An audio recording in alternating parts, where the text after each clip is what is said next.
We've made it to the end of February. March is tomorrow. There's a Duke basketball game against Florida State. So much at stake for this Duke basketball team as they continue their pursuit of a national championship. We've got a really fun Friday episode of Locked On Blue Devils headed straight your way.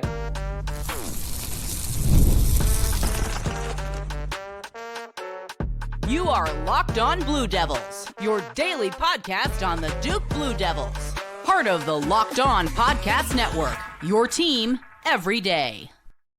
Hello, everybody, and welcome into another episode of the Locked On Blue Devils podcast. My name is JJ Jackson. So excited to have you here with us today on Friday, February 28th, 2025. Locked On Blue Devils is your one-stop shop where we discuss everything going on inside the life of Duke athletics. It's the final day of February. We got to talk about the Duke game coming up tomorrow against Florida State. If we're their time at the end, we'll talk a little bit about this Duke baseball team and the season that they've had thus far, what to expect from Chris Pollard and the bunch as they move forward. So a lot going on here on the show today, and all of that happening with our good pal Conor O'Neill from Devils Illustrated, who's back with us once again. If you haven't done so already, please be sure to follow and subscribe to Locked On Blue Devils for free wherever it is that you get your podcast. Leave us a 5-star rating and written review. Really appreciate the time when you take the time to leave those 5-star reviews, and the algorithms like the writing. And so if you could do that for us, it means so much to us here at Locked On Blue Devils. Watch our show each and every day on YouTube. You can like the video, share it with your friends to get the word, spread it so much about what Locked On Blue Devils has going on, and most importantly, subscribe to our channel. That's how we continue to climb, trying to pursue 4,000 subscribers now on YouTube, and all thanks to you, we're able to make those goals happen. All right, without further ado, we bring him on into today's show, the aforementioned Conor O'Neill, back with us once again. We've got more Duke basketball games to talk about. Since you and I last spoke, we had a Blue Devil game where they won by 43 and a game in which they won by 37. That's a crazy differential that we're seeing these last two games from this Duke basketball team and the run that they've been on as of late, Conor. Yeah, it's actually, if you want to throw it back even further, the 5 games that they've played since the Clemson loss have been decided by 155 points. Whew. So they're winning. They're on a 5-game winning streak with an average margin of victory of 31 points.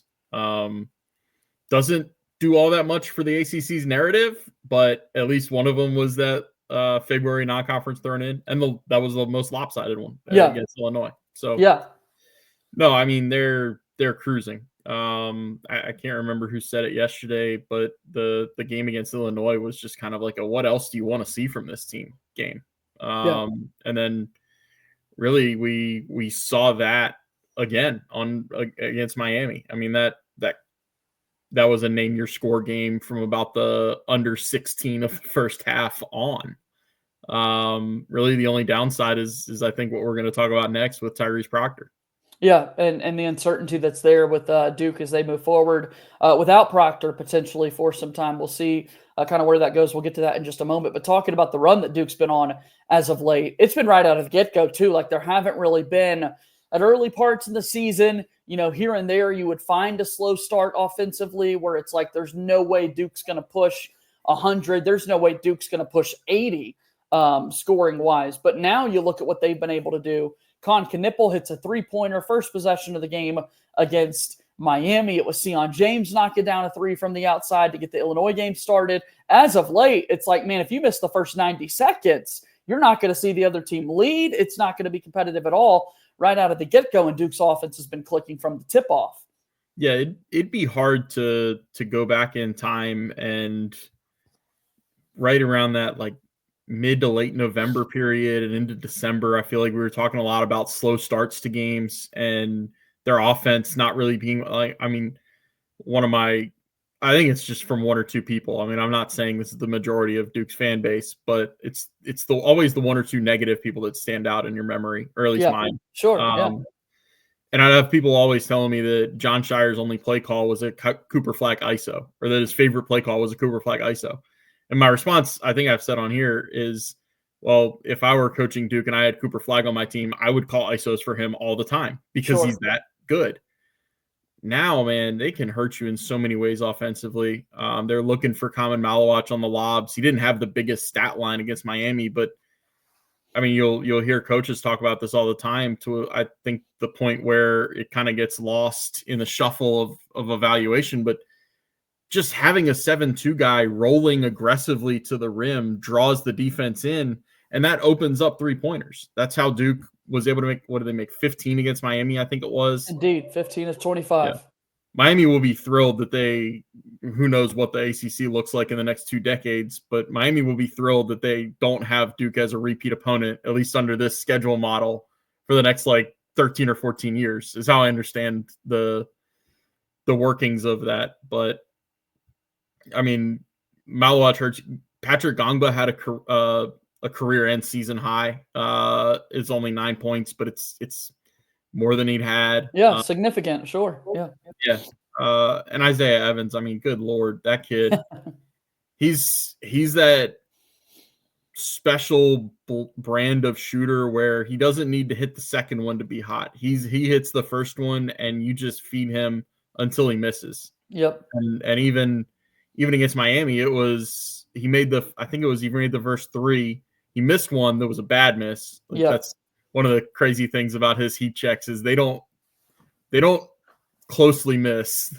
They're off. Yeah. Then he hit 2 more in the last couple of minutes of the first half. So he's able to shake off that one and pour in another 16 first half points. I'm kind of at a loss other than that to say that their offense is just exactly where they need it to be at this time of year. Everybody's clicking, in this whole, we talked about the ISOs for Cooper Flagg and what he's able to do. He, ho-hum, 16 points, 6 assists, 5 rebounds. Con Knipple has 20 points, a quiet 20 is what I kept seeing out there. And you forget how effective he is and what he's able to do. He goes 4 of 5 from 3-point range. A big reason why Duke was able to go 15 of 25. And once Con his shot is right. Now he's in a rhythm where he's starting to knock it down. It is kind of frightening to think about what this Duke team's able to do offensively against you. Yeah, and whether he does one or the other first, he's always able to play off of what the defense does, and he makes such good reads. So if he hits a 3-pointer or 2 early, those closeouts are going to become more aggressive. And we've seen how many times in the last few weeks he's really good at putting the ball on the floor, getting to the rim, pump faking a time or two to get a shot blocker out of his way. It's not like I don't know if I've seen him have as explosive a dunk as he had against Arizona State in that exhibition game. Right. But it's still 2 points when you go in, stop on 2, pump fake and get a shot blocker in the air and then wait for him to come down and then make a layup. And he's got a nice mid-range game too. I think that's kind of the third option for him. I think number 1 is shoot a 3. Number 2 is drive and get to the lane because he's been a good foul shooter if he gets fouled in there.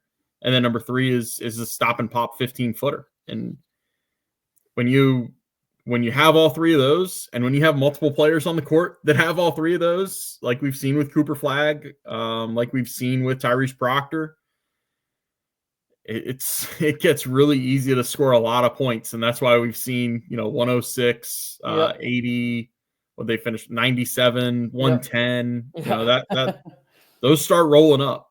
Yes, they do. When everybody's clicking, when you've got multiple guys in double figures, all those things, good things are happening for this Duke basketball team. Now there is the Tyrese Proctor dynamic with Duke moving forward, and we'll begin to address that after we take our first break here on this episode of Locked On Blue Devils.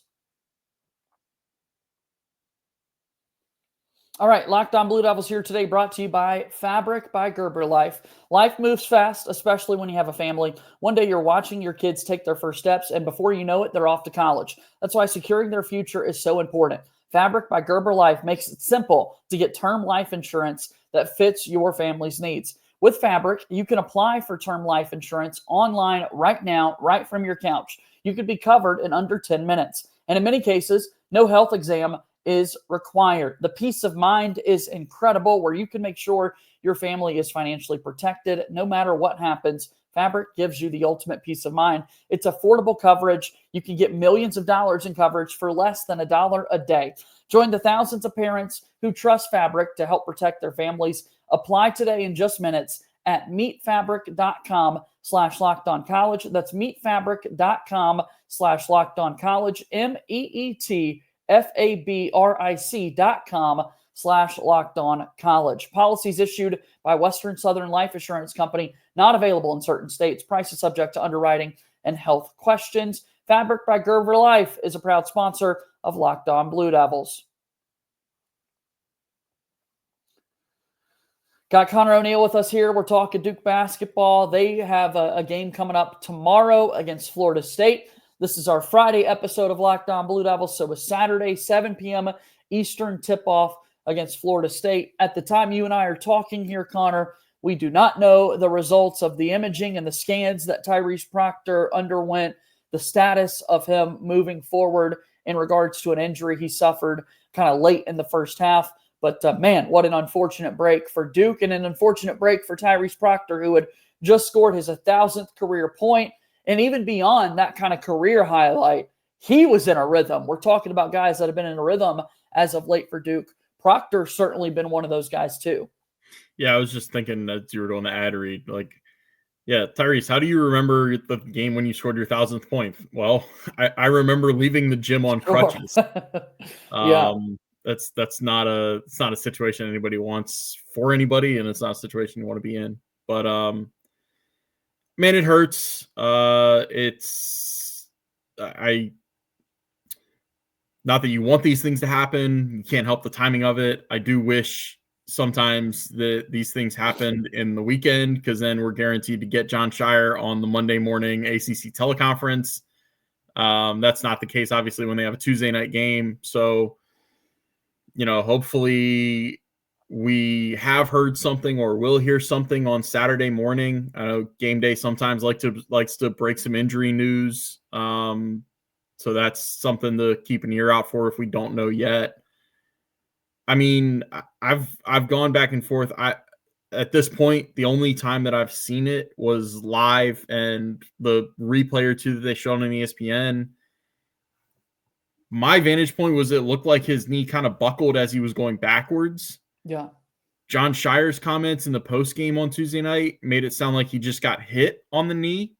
Yeah. Or maybe right above the knee, something like that. I don't know. Like, I hope that's an okay answer. Like, I don't know what actually happened. I don't know that anybody really truly knows, other than the people embedded in Duke's program and Tyrese and whatever, I guess maybe a Miami player, if they actually did bang knees. Right. It just happened so fast. Like the ESPN broadcast didn't even realize that a player had left the court until good 30 seconds later. So look, if he just has a lower thigh or above the knee bruise, I think that'd be kind of the best case scenario. If it's a soft tissue injury of any kind, that's when you're starting to talk about, his season might be over. But I can't stress this enough, because I've seen it play out in my Twitter mentions in the last 12 hours or 14 hours or so. And I'm sure it's still going to be happening over the coming days. Yeah, sure. We can't know anything until we know. Please stop jumping to conclusions about this stuff. Yeah, until we hear the results of the scans and things that took place, there's no telling what it could mean. Clearly, what you said, you see it live, you see the replays that are seen on television, you see him kind of hobble immediately back down the tunnel and into the hallway. Evident he's in a good bit of pain as this is happening. You could just kind of see his facial expressions, and then what happens afterwards, right? That you immediately go to the locker room, you immediately head back. He does not come back out to the bench area for the second half, leaves on crutches. Jon Scheyer's quotes after the game, and that imaging is set to be taking place. That's kind of what we know at this point, right? I mean, I feel like that's a full picture summation of everything we know about the situation. Yeah, that's the extent. And left on, did you say left on crutches? Yeah. Yep. Okay. Yeah. I heard from somebody that was in Miami that while he left on crutches, he was at least putting weight on it. Sure. So that's, again, trying to push anybody over the edge one way or the other. But, I feel you would feel a little better if he's putting weight on it. I guess I'll just leave it at that. Like you feel a little bit better about him being able to put weight on it. Indeed. So now we'll see what happens for Duke. I mean, if it's Tyrese Proctor without some time, as we sort of shift the conversation in that direction, and regardless of his status, we've seen Isaiah Evans go up a notch with his play as of late, like we've been talking about. But insert Caleb Foster, insert the fellow guy that was a part of the team last year. Only 2 guys come back from last year's squad that made it all the way to the Elite Eight, Proctor and Mr. Foster himself, who before the injury even took place, Connor, had already kind of bucked the trends of what we've seen over the last few games because he came in really early. It was kind of like in a first rotation kind of substitution pattern there well before the injury had taken place.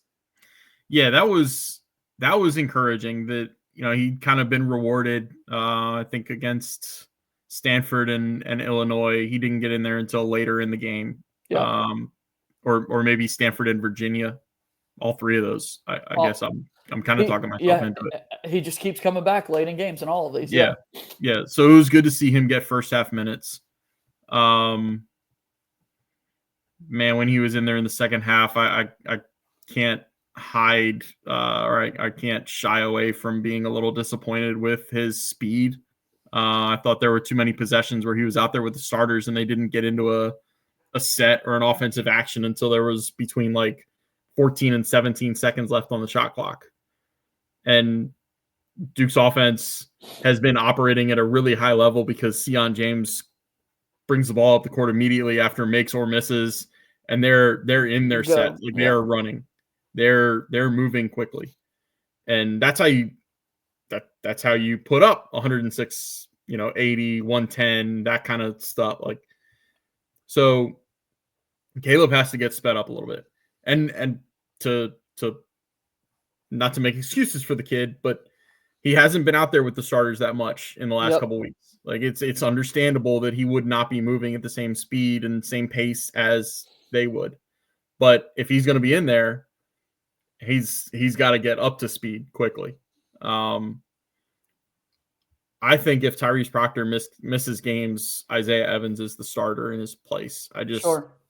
Everything he's done the last 3 games, kind of to borrow what John said in the post game, it's easy to talk about his shooting. Like that pops off the page. Anybody that watches a Duke game when he is on knows how good of a shooter he is and how quickly he can light it up. Yeah, one of those things that's easy to determine if he makes or misses. Yeah. Where you actually have to dig in with Isaiah is how much better he is on the defensive end of the court. And that's why he's been getting into games when he has, and that's why he's been playing the minutes that he has, because he's not a liability on the defensive end that he was to start the season. And so he's really competing on that end of the court. I want to say he was doing his big elongated claps because of a defensive stop against Miami. Like, he got a defensive stop and was doing that kind of thing. And then went down on the other end and made a 3 in the first half. I think it was before his second 3 of the game. If he's dialed in on the defensive end like he is, he's not going to be the same defender that Tyrese Proctor is. Tyrese Proctor is a junior. He's a veteran guard on-ball defender that every team in the country would want to have as a defensive player, and will match up against everybody's best defensive or best offensive threat at the guard position. But Isaiah can give you a little bit more shooting than Tyrese. It's a little more volatile, but he's got a little more explosiveness to his scoring. And if he can pick up the slack defensively, like if he can get kind of close to where Tyrese is on that end of the court, this team's not going to miss as much of a beat as you think they would. Which is something to see in these last 3 games of the regular season before we get into postseason play and all of those things. All right, we're due for one more timeout here on the program today, and then we'll start to wrap up our conversation in just a moment here on Locked On Blue Devils. Locked On Blue Devils today is brought to you by our friends over at Prize Picks. March basketball has arrived, and there's no better way to get in on the action than with Prize Picks. It's the best place for daily fantasy sports. With Prize Picks, you simply pick more or less on at least 2 player projections. And if you're right, you can win up to 1,000 times your cash. It's fast, it's easy, and it keeps every game exciting. This week, there are so many awesome lineups that you can build. There are fast payouts. And as I mentioned, that it's so quick and easy to get this done. You can make picks in 60 seconds or less and stay engaged all game long. Download the app today and use code LOCKEDONCollege to get $50 instantly after you play your first $5 lineup. That's code LOCKEDONCollege for $50 instantly after you play your first $5 lineup. Prize Picks, run your game. Prize Picks is a proud sponsor of Locked On Blue Devils. Okay, so Duke basketball's got 3 games left in the regular season. Florida State tomorrow, inside Cameron Indoor. Quick turnaround for the Monday game against Wake Forest, and the next weekend taking on the North Carolina Tar Heels. A lot of fun coming for this Duke basketball team. Getting set for a Florida State squad that, looking at these last 3 games, Duke should win them. They should be on their way to a 19-1 record, but you got to go out there and play these games. I still don't have the best of feelings going into that North Carolina game at the end of the season because you just never know what's going to happen in those things. But what in particular should we be aware of going into this Florida State game, if anything? I think to belabor the point one more time about a Leonard Hamilton team, it's the length. Now I need to one more time because we're not going to have many more memories of these for Duke basket if they don't meet in the ACC tournament. Set to retire at the end of the year. Sure. I need to refresh my memory. Malik Ewan is a big guy for them, like 6'10", 6'11", and pretty wide. Sure. He got hurt against Carolina earlier this week. So I need to look into what they've said about him and his availability. If he's out, it's obviously a little bit different. He's been one of the things that's kind of elevated Florida State. I thought they were going to be a bottom 3 team in the ACC this year. Honestly, I thought they were just going to be awful. So to have them close to 500, I think, if I refresh, they're 7-10 in the ACC, but it's actually more wins than I thought they'd have this year. Yeah. So I need to check on Malik Ewan status, but Taylor Bowen is a big, long, athletic wing. Jameer Watkins is their best player. He's a wing, 6'7"-ish. They don't have much of a point guard. I mean, Sion James pressuring the ball is going to be key for Duke in this game. I probably saw Florida State play their best half of the season in person when they came to Winston-Salem and put up, I think it was 51 or 53 points in the second half to stun Wake Forest. And, what a wild second half that was. Yeah. They clicked on every single level offensively. And Wake is a good defensive team. Duke is an elite defensive team. They're better than Wake Forest on that end of the court. But Florida State being able to do that against Wake Forest, a team that Duke only scored 63 points against about 3.5 weeks ago. That should be able to get Duke's attention going into this one, as far as like, hey, they've looked like this in some games, but also this is what their peak looks like, and it was really good. So we'll see how this comes together in tomorrow's game. We'll wait and see kind of the status of Tyrese Proctor, and hopefully Duke's on their way to their 17th win in conference play, which would tie the mark set by North Carolina last year. So, but as I've said, you're also in a world where Clemson and Louisville are well on their way to kind of surpassing that 17-3 mark that the Tar Heels had a year ago too. I just think that's a good thing for this Duke team, that they don't have a 2 or 3 game cushion, that they can put it in cruise control. Not that I would expect that from this bunch, because they have proven over the course of about 4 months how different they are. Yeah, not easily bored, because I feel like it'd be easy to kind of, okay, we're going to win this game. This is boring, but that's not been the case. Right. Like they're still locked in, and part of that is they have to be locked in if they're going to be a regular season champ. I know that everybody loves to argue whether that's actually recognized or not. I recognize it because it's pretty hard to be atop of a conference when you have a 20-game schedule. For a full season, yeah, absolutely. Yeah. So, and then the other part of it is Duke has now matched the program record for ACC wins in a season with 16 of them. Now, that's a little hollow because in 98-99, when they won 16 games, they were 16-0. 3 years ago in Coach K's last year, they were 16-4 in the ACC, to show you the influence of TV, and you can never have too many games in a schedule. But Duke's next ACC win, assuming they don't drop the last 3, which I think is highly unlikely, obviously, will set a program record for ACC wins, I guess ACC regular season wins in a season. Well, we will see how it all comes together with this Duke basketball team in particular. So that's basketball tomorrow night, 7 p.m. Eastern. And then before we get out of here, Conor, do want to mention something that you and I have both been following for a while now, and you certainly have updates over there at Devils Illustrated. But here we are. Crossover season is upon us.